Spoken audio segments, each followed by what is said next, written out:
औरों के झांसे में ना आए। एक गांव में एक व्यक्ति रहता था।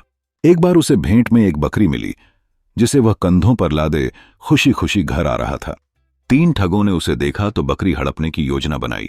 एक ठग ने उससे जाकर कहा कि तुम ये सिर पर एक कुत्ता क्यों लादे चल रहे हो? व्यक्ति ने नाराज होकर कहा, क्या तुम्हें दिखाई नहीं देता? यह कुत्ता नहीं बकरी है। ठग चला गया।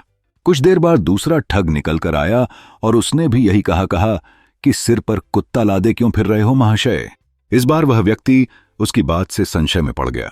जब तीसरे ठग ने भी यही बात दोहराई तो वह डावांडोल हो गया और सोचने लगा कि हो न हो मैं ही भ्रमवश बकरी के बजाय किसी कुत्ते को उठा लाया हूं, क्योंकि 3-3 लोग गलत नहीं हो सकते। ठगों ने उसकी आत्मविश्वास को ध्वस्त किया और उसे भ्रमित करने की कोशिश की, जिससे वह बकरी को वहीं छोड़कर भाग गया।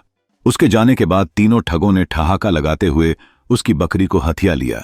मोरल ऑफ द स्टोरी, यह कहानी बताती है कि चतुर लोग कमजोर मनोबल के लोगों की सोच को कितनी जल्दी प्रभावित कर सकते हैं।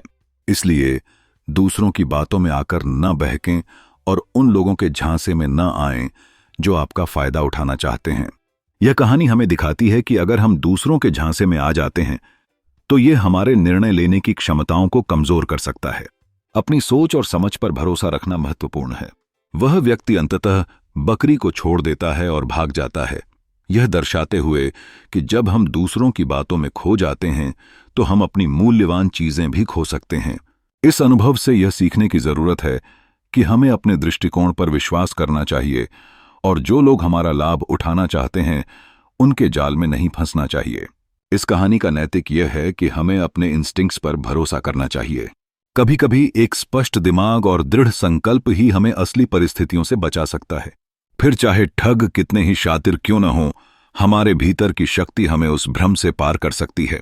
हमें हमेशा सच को पहचानना चाहिए और अपने निर्णय को किसी और की परिभाषा पर निर्भर नहीं करना चाहिए।